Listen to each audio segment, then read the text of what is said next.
Welcome back to the Overcast podcast, UBC Cricket Club's very own podcast. We are back again and we are here to talk about the IPL. No more fuss about UBC cricket, no more Vancouver cricket, but let's talk about the IPL. With me as always, Ishan. How are you doing? I'm good. Just processing what happened at the IPL, but what about you? Yeah, I am absolutely processing and I'm sure you are processing RCB's journey from Moy to Ye back to Moy. Firstly, thoughts on that comeback because that was one of the most fascinating things I've seen where a team was gelling and constantly, it was giving 2016 vibes. Yeah. Not that you won that year, but it was giving 2016 vibes. Okay. You're right. So the first sort of half of the season was giving 2019 vibes. Yes. Under Gary Kirsten, Ashish Nehra, and then the second half was completely 2016, where Kohli was there throughout the season, but the way the team sort of gelled together in the second half just reminded me of 2016. Not that I was supporting the team back then, but still, it was amazing to watch how the team came back. After 8 games, I'll be honest, I didn't think we deserved to be in the qualifiers at all. Yeah. So I was just hoping that, we end up somewhere, closer to number 4, number 5. But I did not expect them to do what they did. I just wanted them to sort of give their best, whenever they play after 8 games. I was like, let's at least win a few here. Yeah. Don't lose all 6, because that would have been slightly embarrassing. Exactly. But I think Kohli's talked about the self-respect that they played for. I think they played for their own sort of self-respect, nothing to lose sort of ideology, mentality that they had. Yeah. And then the way the batsmen sort of came up, Will Jacks, Cameron Green showed up, Dinesh Karthik doing what he does. And the most impressive thing was the bowlers. I think let's talk about the bowlers because Siraj, I think he improved in the second half. Yeah. Kant Sharma came in slightly more consistent with his lines and lengths. Yeah. We had to sort of, move around the bowling lineup. Alzari sat down for the second half. Lockie came in and he bowled brilliantly as well. Yash Dayal was amazing for us. So what do you think? I think RCB's like a team perspective. What do you think changed? I think it was a captaincy, but what else do you think RCB did well towards the second half? I think you're 100% right on the bowling. Right. You guys became from maybe England's bowling in 2015 World Cup to all of a sudden 2007 Australian bowling lineup. It was just a menace. Yash Dayal, with his death overs, the control he had, Karan Sharma through the middle overs, Siraj picking up. It was almost like it's all working out. And not to mention the fielding. The fielding has been amazing, and King Kohli has been at top of it. Instrumenting 3 crucial runouts throughout the IPL season.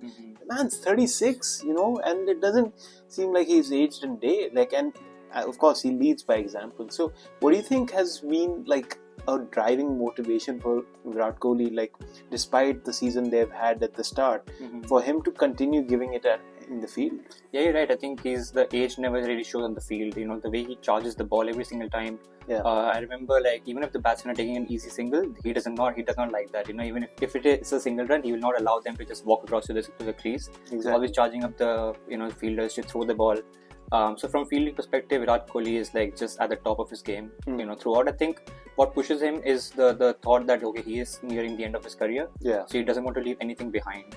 He wants to give his everything, even through these IPL games, through whatever number of ODI T20 games he has left in him, and the tests, of course. But I think the number one thing is the mentality which he sort of pushes the team. The speech that he gave to the women's team last year was you only have 1%. The chances, the hopes are only 1%, but it depends on what you make of that 1%. How you look at that 1% and how you turn that into 10 and then 30 and then 50, and then that's what RCB did. I think this year. I think hope. I think I shared a picture on the group. It said 0.3% of qualifying chances, and we qualified. So that's the sort of mentality Kohli and the rest of the team has. And the victoriousness of it was just amazing. Even as a CSK supporter, I did feel bad. Yeah. But I think just the comeback, it's a good thing to see in cricket. And obviously with good things there are bad things as well. King Kohli's very famous controversy with a great Sunil, not Chetri, not to be confused. Mr. Nags, we're watching you. But with Sunil Gavaskar, something about the strike rate. Yeah. I'd just like to pull up this figure of Sunil Gavaskar. He scored 36 of 174 in a chase of some 300 in a 60-over game back in the day. And I quote in his interview, he said, maybe the bowlers didn't bowl as well. I remember that. So to this, what's your response as a King Kohli supporter, Yeah. you know, like what's your response to such comments? I think, look, we have to respect Sunil Gavaskar here as well. He's a legend, so we can't really say much about him or against him. I think he's obviously in his full right to say stuff, whatever he wants to on air. Yeah. It's just the problem is it's just not him, right? It's like the whole sort of community of cricketers, of fans, constantly talking about Virat's strike rate. And he's batting at 150 plus. I think he also finished at 154 or something throughout this IPL. I think there is no reason for anyone to criticize his strike rate, especially this season. I mean, he was batting at 200 plus in the power play. And yes, that's because of the impact player, which we might touch on later on. But I think there is absolutely no reason to talk about Virat Kohli's strike rate. Even going into the T20 World Cup, people were saying, let's not, play him in the 11 because he's too slow. I don't get it. But Sunil Gavaskar, I mean, it was at first it was a bit like, okay, what are you doing here? Like, this is not something that you should say on air. Matthew Hayden was standing beside him, was like, okay, calm down, Sunil, don't get too hyped. But what was your reaction to that? I definitely think it's a growing theme that it could be for TRP, because we have seen Sunil Gavaskar dancing at Virat Kohli's victory over Pakistan. So surely it's not a hatred between the players or some animosity. But I think King does what King does best, replies with the bat and does really good stuff. But talking about Pan Masala enthusiasts such as my guy Sunil himself, let's talk about Parag. Let's talk about Riyan Parag, the guy that took the trophy from you, in my opinion. He has this fantastic season throughout. What do you think has changed? I know that he received a lot of hate, but what do you see different in Riyan Parag this season? I think I was very interested to see what he has done differently behind the scenes. And I think one of the interviews he said that he went back home and he practiced and he practiced and he practiced. And the change in his practice was also very important because he practiced, high intensity games back home.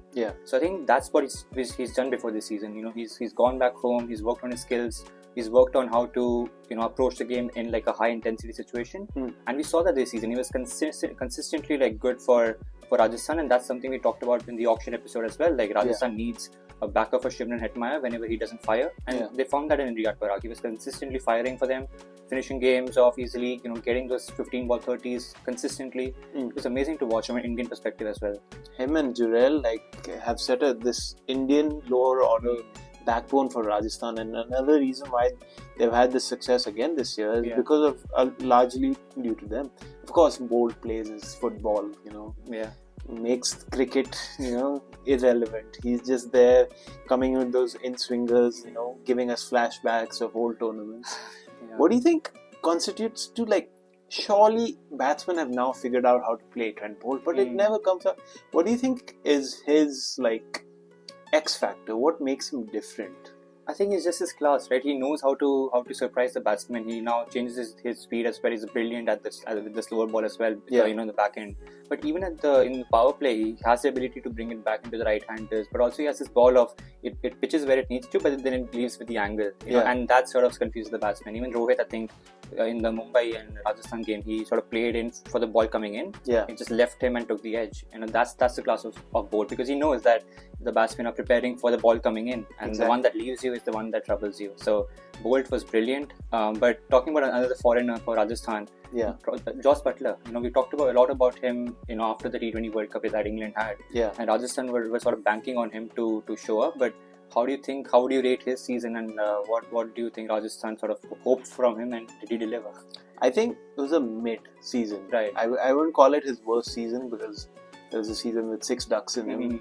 But I think for Jos Buttler, I think the name is enough. There's a lot in the name itself, and he's showing that against Pakistan in the series going on right now. He's getting his 84 ball 50s. 50 ball 84s. He's not Kohli. Okay.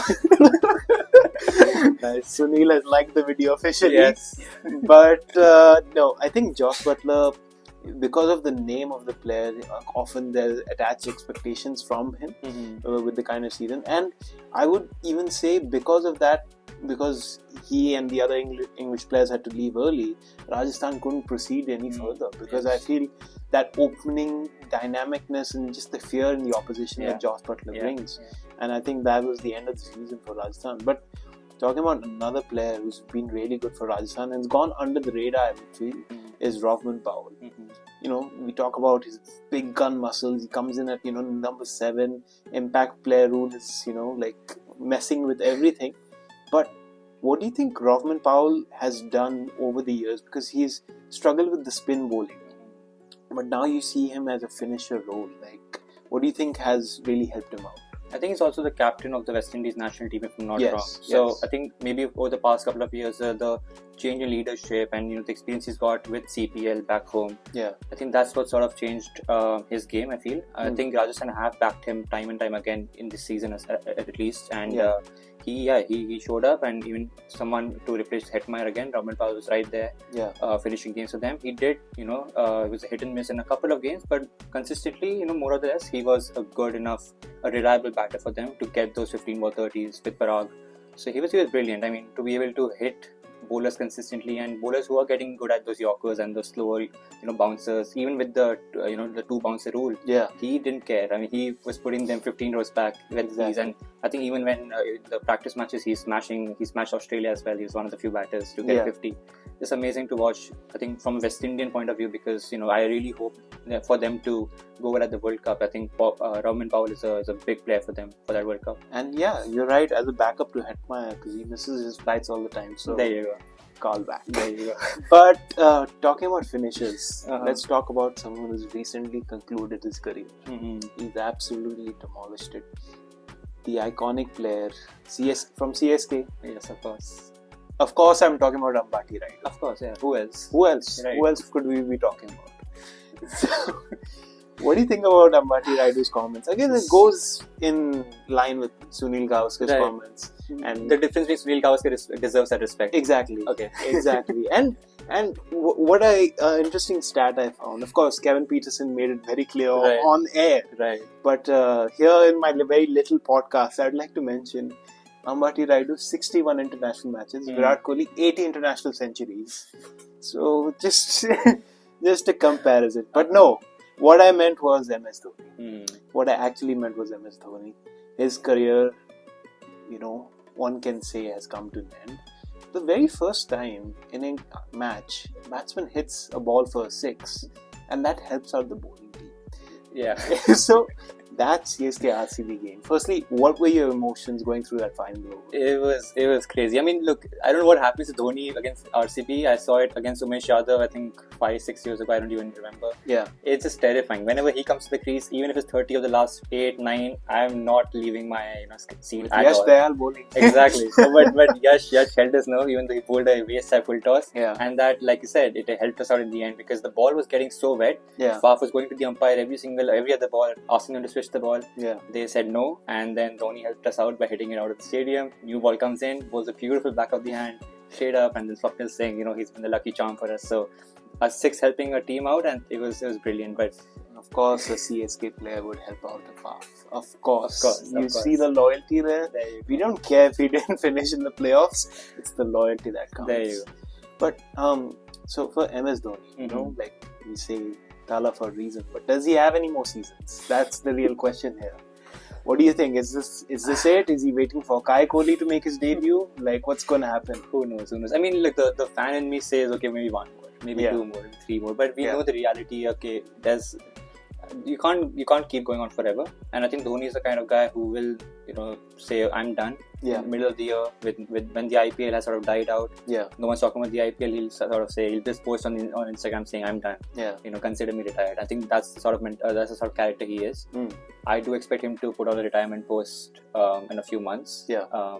If he does play another season, I would love to see him, obviously, but you can't keep expecting someone to keep turning up and keep playing till 60. And unfortunately, this season the age kind of did show because there was a few drop catches, like even running wise, it was quite difficult for MS Dhoni to get places. He was coming way down the order because he couldn't run between the wickets as efficiently.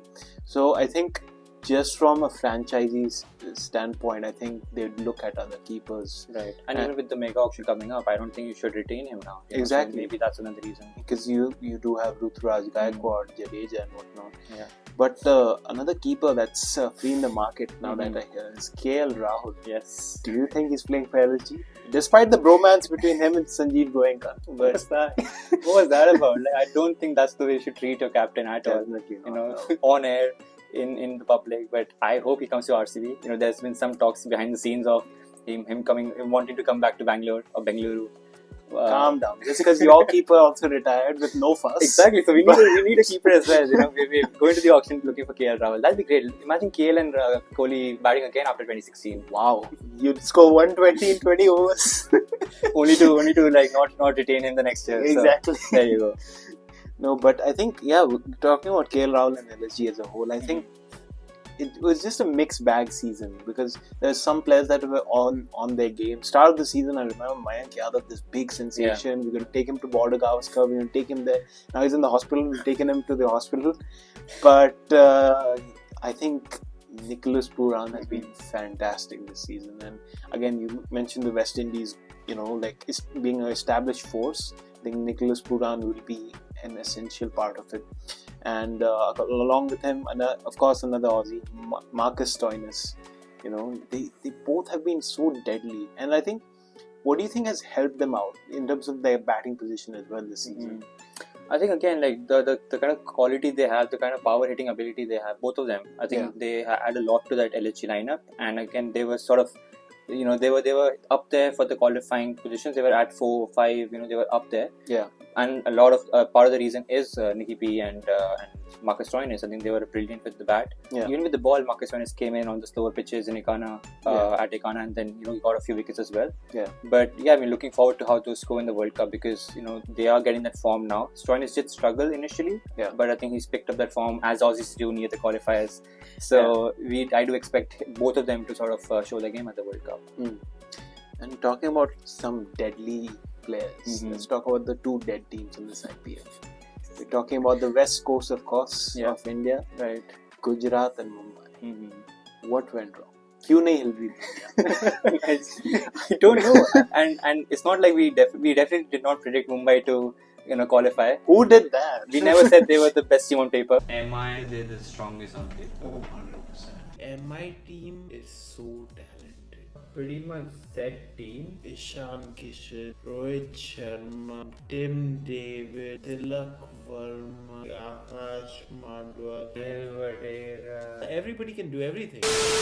But talking about Gujarat first, I think we talked about how I think both of us didn't expect them to qualify. We didn't predict Gujarat to qualify this year because the change in captaincy did affect them. Hardik Pandya was a big void in that team. Rashid Khan again was a good a player in the middle, but then you can't rely on one player to finish off games to take wickets consistently. Exactly. Noor Ahmed was good again, but I think the batting was a main issue for Gujarat. I think Shubman Gill and Sai Sudarshan were the only two people who I thought were solid. Yeah. Otherwise, Miller came in but was inconsistent. And there's no other batter who really comes to mind. I think they were really wanting Saha to come off, but he did not come off this season. But how do you rate Gujarat season and what went wrong for them? For some reason, I don't think so. Gujarat planned this season because even a guy like Kane Williamson, he wasn't utilized at all throughout the season, and he's a quality batter and a good player of spin who could really help the juggernaut that is Gujarat because. Shubman Gill and Saha could play aggressively and he could be the anchor role. I think they missed that. Sai Sudarshan again, he really played well throughout the season. But their utilization of the impact player rule, they weren't very clear. Their bowling, Mohit Sharma didn't have the season. Like we talked about. Like we both said that he's going to go for a lot of runs. Exactly. So he went through the Harshal Patel syndrome, of course. But I think Mohit Sharma didn't have that kind of season.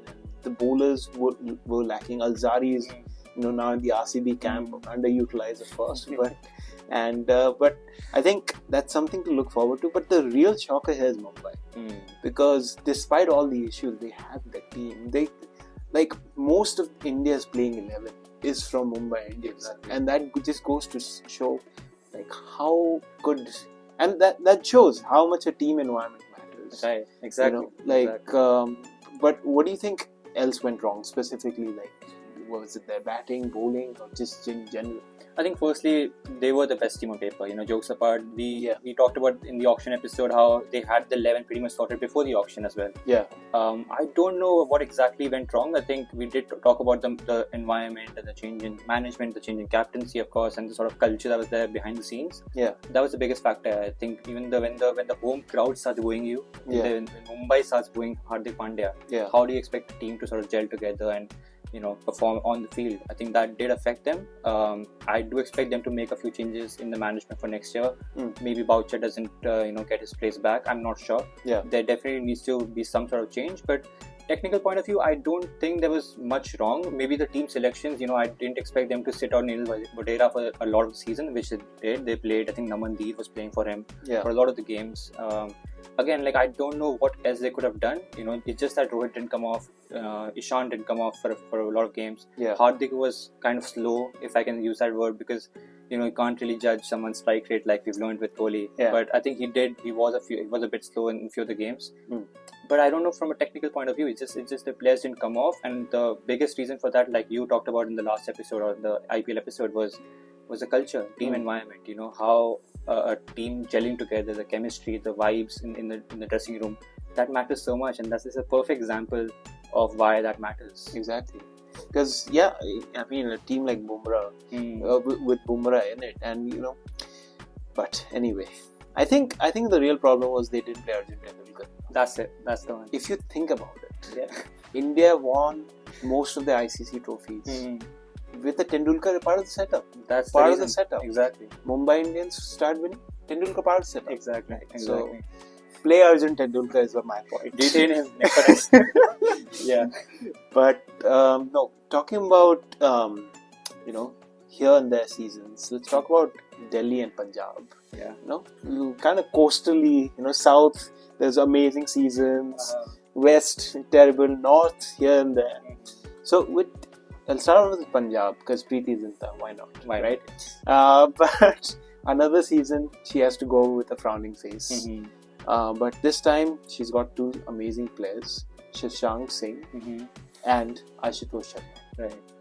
Your thoughts on these two amazing players? Firstly, Shashank Singh. I mean, you talked about in the auction episode, I think, that they did not want him at the auction. They wanted some other Shashank, and they got him, and he was a revelation for them. I think he saved Punjab for the first half of the season. He was brilliant for them. Yeah. Second half, I think the consistency sort of did dip for him personally, and even Ashutosh came in. He was a bit in and on and off. I felt, but Punjab and Delhi, at least they're consistent. At least they are consistently bad. I think I read a stat somewhere that the 4 teams who qualified this year were completely different from the 4 teams that qualified last year. And Delhi and Punjab, the only 2 teams who didn't qualify in both of them. So at least they're consistent.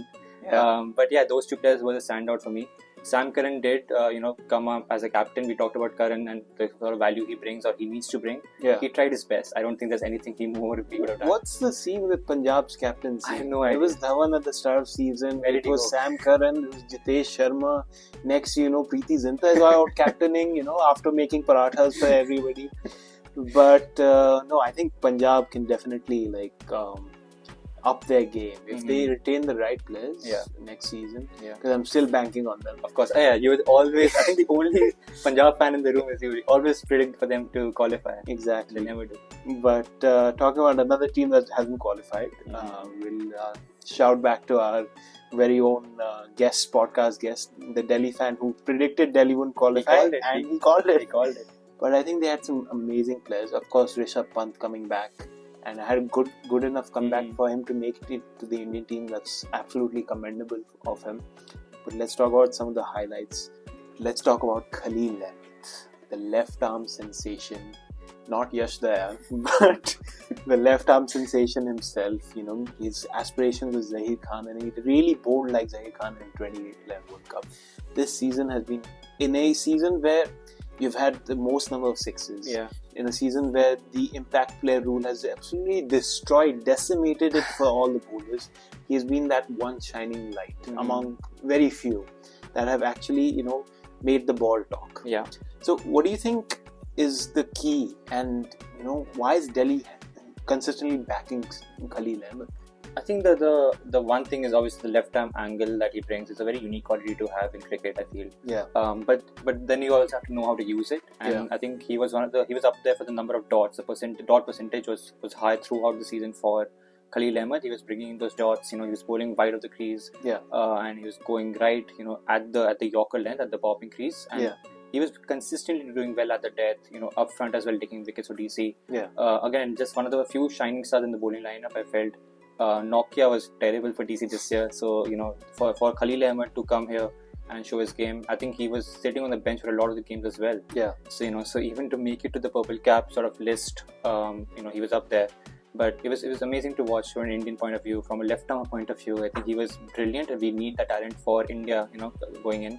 Ishant Sharma was brilliant for them again. I don't know how he does it at that age, but definitely needed Khalil. Otherwise, DC wouldn't have even come close or near the fringes at that, as Aryan said. Absolutely, and another player that scares me for the T20 World Cup is Tristan Stubbs. I think his innings in the middle order has been such a revelation for DC because they always kind of miss that middle order player. They always had the openers. They had David Warner, the Sehwags, but that ABD kind of personality back in 2011 is back in DC, and I think Tristan Stubbs, and fantastic fielder as well. And what do you think goes into such overseas investments? You have someone like Tom Kohler-Cadmore in Rajasthan. Do you think they see it immediately, or how does it work? I mean, they must be looking at international leagues, right? They must be looking at BBL and CPL and whatever. I don't think they look at PSL. But I think that's what they look at, because Tom Kohler-Cadmore, I believe, was amazing in the BBL. And I think he's played in the 100 as well, so he was very good there as well. But I think with DC, they did a very good job bringing in Tristan Stubbs. They backed him from last year. They got him from Mumbai from last year. Mumbai didn't use him at all, and DC thought, okay, we can use him here. And that's Ricky Ponting and the talent he has, right? I think he can bring the best out of the players. And he was brilliant. On the field, you could see him putting his everything. He really wanted to win. The sort of mentality that he had while fielding, and he was destructive with the bat. I mean, him and players like McGurk as well. They're brilliant, absolutely brilliant for DC. Sorry, who, McGurk? Isn't he a baseball player? It looked like it. It looked like he's playing the baseball. Exactly. I'm just saying. Exactly. Because the bowlers had no game in from McGurk. Be it an international star for years or a debutant, if you're in front of McGurk, you're getting smashed in the power play. What do you think this Aussie mentality is to dominate from ball one? There's an interview with I think TGC. I reckon I'll take prime Shoaib Akhtar. Where does this come from? Even in the same interview, he didn't even know Mike Markande's name. Is like, oh yeah, that guy. Shout out to TGC, by the way, if you're watching. Big fans. But mentality Australians have, people like McGurk have. Fraser McGurk came in late into the season. Ricky Ponting phoned him one day, said, "Come in. We need you as a replacement." He came in and he sort of changed DC's season. I felt. He came in smashing 70s, 80s, or 20 balls. Taking the game away straight away, and I felt like the sort of trend started with SRH and KKR, but players like Fraser McGurk really took it on and helped DC reach where they ended up. I felt like if you take the game on, especially early on in the power play, bowlers don't have much to do near the back end. When the impact player comes in as well, there's no hope for the bowlers left. So you're gonna get 250, 270 on board. And with the batting like Delhi, you're batting till 9. McGurk can it's free will for him. Exactly. But talking about performing Aussies, let's talk about India's number one enemy, Travis Head himself. The man just keeps going, continues to absolutely dominate. Let's talk about some of the very specific performances. Of course, they beat the proud RCB record 3 times. Still a record. So a proud RCB fan, Ishan himself, of course, has come up to me and said, we are the only team with the highest score without the impact player, dude. Exactly. So, it's true. The exceptions are amazing. But I think Head and Abhishek Sharma have been the pillar of that aggressive new batting style. They chased 167 in 9 overs in a game where LSG managed to get that in 20 overs. This is when the bromance really showed between Goenka and KL Rahul. But along with that, they've posted 289, such massive scores. What do you think? Again, part of it could be impact player rule, but these two left-handers, How do they do it with such ease? I think, like I said, I think SRH were one of the first teams to sort of doing this. Started going at the ball from ball one. Yeah. I think a lot of it has to do with the captaincy. I think Pat Cummins coming into SRH has changed the completely the sort of mentality that SRH bats with or bowls with even. Yeah. I think Cummins must have told them to just have fun. Go out there and just have fun. I think that would have been the message, because it felt like it. They were just going out there and just smashing every single ball that was there for them. Yeah. Even good balls they were dispatching. And Abhishek Sharma especially, because Travis Head, he's a world-class player, international experience now. Yeah. We know what he can do. Yeah. And he did amazingly for them. He was absolute steal at the auction. Yeah. I did expect him to go 20 plus, but they bought him for 9 something. But Abhishek Sharma, a young left-handed batter who I think will be essential for India in the years to come. Yeah. He's just amazing. I think he is a player to watch out for, because he was consistently hitting those 60s, 70s, getting 80s. It's a shame that he couldn't convert them into bigger scores, but that doesn't matter, because his role is to bat at 250, 300 strike rate, and it's ridiculous how he was taking on the bowlers with ease. I think just brilliant to watch a young left-handed Indian batter go out there with Travis Head, get that experience, and hopefully do wonders for India in the years to come. And people say Shivam Dubey is the protege to Yuvraj Singh. Mm-hmm. I see Abhishek Sharma, and in fact he's trained under Yuvraj Singh a lot. Man. And I think Abhishek Sharma's just batting, we've always seen it. He's come up with Shubman Gill in the under-19 level, but I think in the years to come, that opening combination is going to be deadly. Yeah. But let's talk about someone who has been officially silenced. Right. The silencer himself, Pat Cummins. There's one trophy finally he can't win. He's got the Test Championship, he's got the ODI World Cup. Fortunately, we have been in the final in both cases. And then collectively, the man fails to win an Indian trophy, and we celebrate because we silenced him. But what do you think about Pat Cummins' dominance? He's won so many trophies, gotten to the IPL final in the first go. We just saw him as some normal Delhi bowler in 2017, and now here he is on top of the world. Yeah, to be fair, if you count the KKR trophy he won with the team back when he was playing for them, yes. So he has the IPL back then. But I think we talked a lot about the SRH captaincy and Aiden Markram getting sort of booted out of the team. Yeah. They did play him, to be fair. They left out, I felt, a very good sort of finisher in Glenn Phillips. Yeah. But that's what T20 cricket is about. That's what the IPL is about. Some player will be booted out. But Pat Cummins showed why SRH backed him. I think he was an absolute, gun in the field, gun with the ball, gun with the bat as well. There's nothing more he could have done, I felt. And I think the best thing about him is his mentality, and I think the way he approaches the game. Even in the Test Season 3 that recently came out, there's a lot about how he leads the team that was revealed. Yeah. And I think he just tells the players to have fun, give it your all, fight till the end, but just have fun. Exactly. Don't take it too seriously. I think that's what SRH did this season, and it worked wonders for them.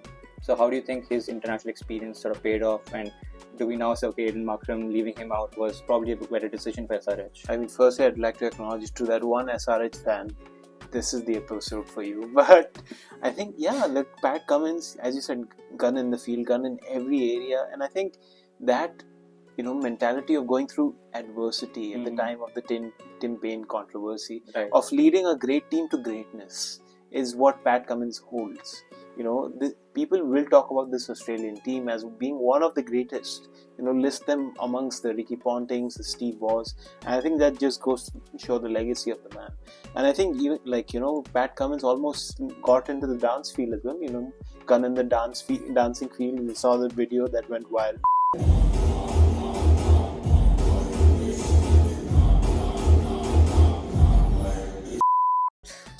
But talking about Aussies performing, let's go with another Aussie, Mitch Starc.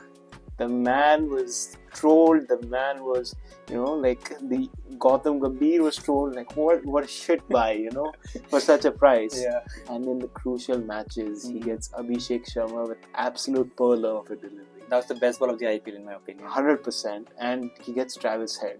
What India couldn't do in that entire World Cup campaign, he gets Travis Head. What do you think happens to Mitch Starc in these matches? What happens to Australia in these matches? I mean, throughout the season, we sort of saw, like you said, the trolling happened at 24.5. We saw what who we bought and all that. and he gets hit off a ball for 3 sixes by Karan Sharma. That was brilliant to watch. But then something happens to him like throughout these qualifiers and eliminators. I don't know what happened, but I think that's again the class of a player like Mitch Starc, who sort of maybe assessed the situation better. Yeah. Went back, watched his videos maybe, and thought, okay, this is the length, this is the line, this is what I need to do. Yeah. I thought he was trying to bowl it too full in the first half, trying to get that swing, which he didn't. And Indian flat pitches, it was a complete road this entire season. So I don't blame him or any other bowler for getting smacked. Exactly. But that's what Starc does. Even on a flat track, he will get the ball to move and get the ball to talk. And it was just a beautiful ball to Abhishek Sharma. I mean, you can't play that. I don't see any other batter playing that ball. And Mitch Starc, and he's done it time and time again. Like, he's played for some 8 teams, and 7 of them he's won. Guess which is the team he's not won? I'm not gonna guess. You know what it is. It's RCB. You know which team it is. but sorry, I just had to make that point. Of course. But along with Mitch Starc, Yeah. another player what has he not done? He can bowl.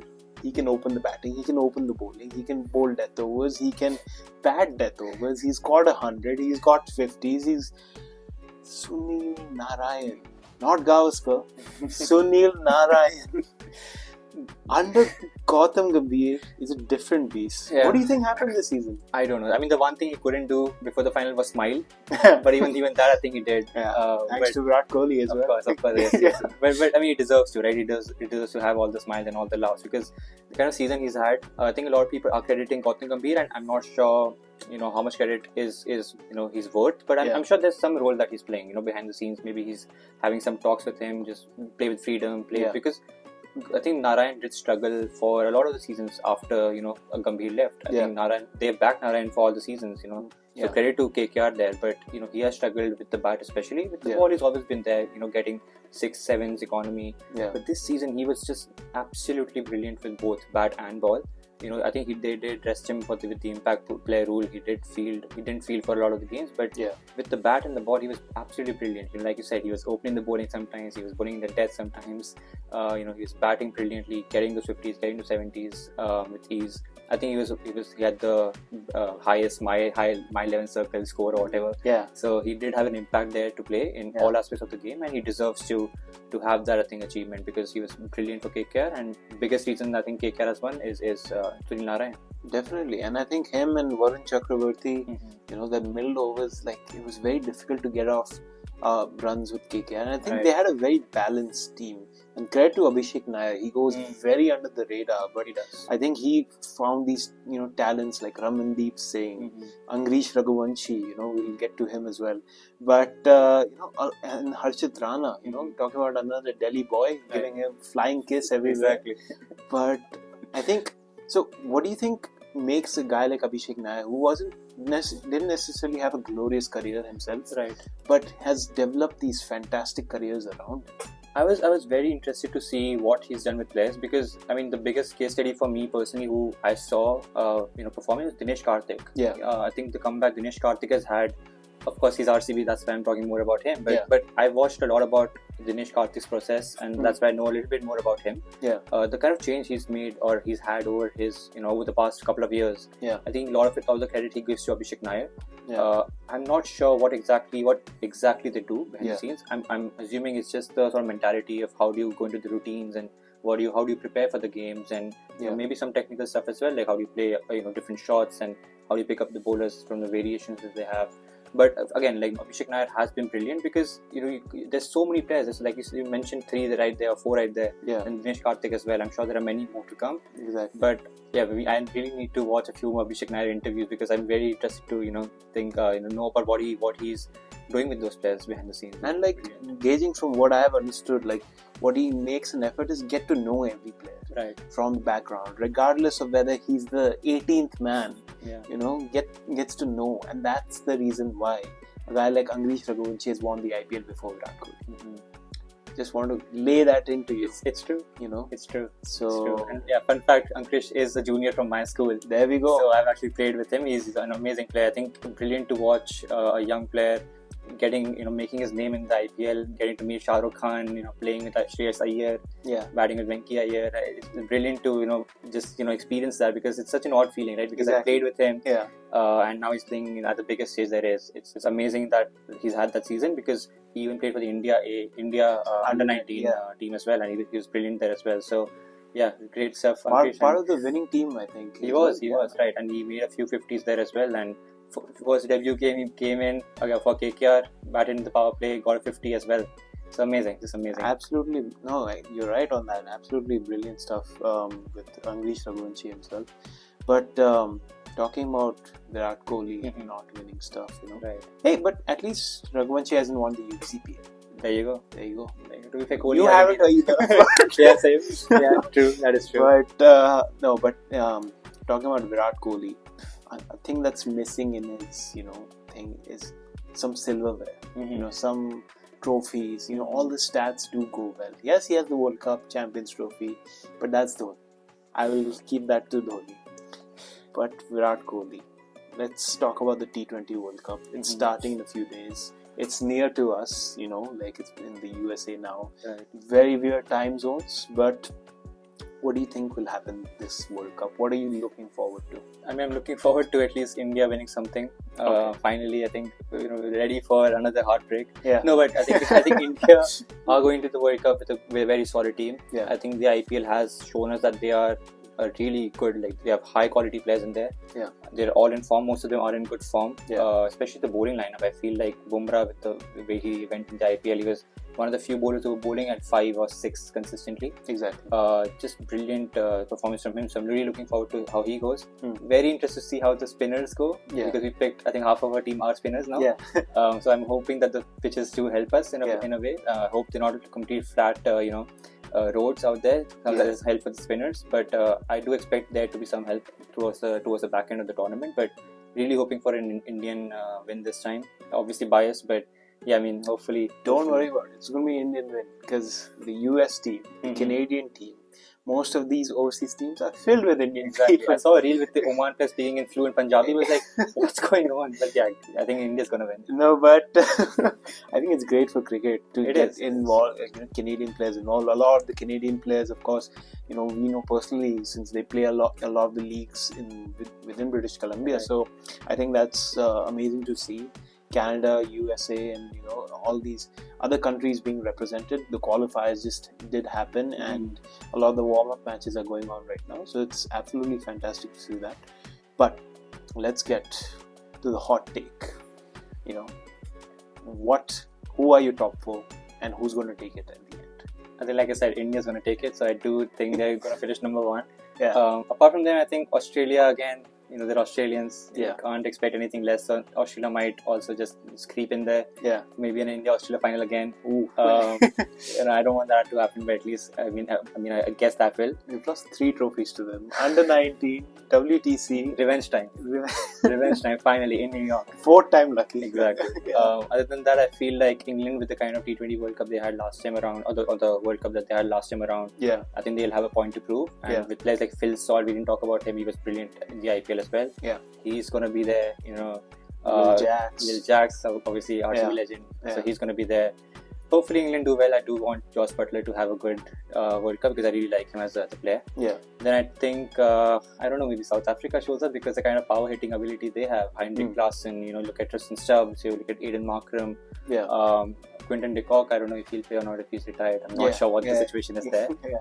But I think South Africa have really, really strong batting lineup, and I think they have a good opportunity finally to break the curse. But what do you think? Do you agree with me? Who do you think any other team? I agree with you for the most part. I think India, Australia, Mm-hmm. and England should make it.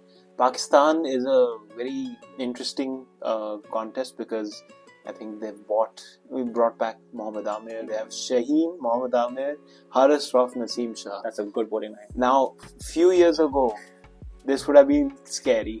Nightmare. Complete Nightmare. Yeah. Don't get me wrong. This would have been a nightmare. But after seeing the England series, I'm like, okay, I think we'll do okay. And where there is help for the bowlers as well. Exactly. Yeah, they weren't very threatening. But I think the fourth team is going to be the West Indies. That's a good call. Yeah. Because I think it's firstly home conditions for them. And it's been a long time coming. You know, post 2016, I don't think so there's been a West Indies performance. Maybe the Gabba test that they won against Australia, that was a huge moment. But I think this is the time for West Indies. You know, their players maturing. A lot of the players are now more dominant. They understand their style. So I think they can. This would form the top four.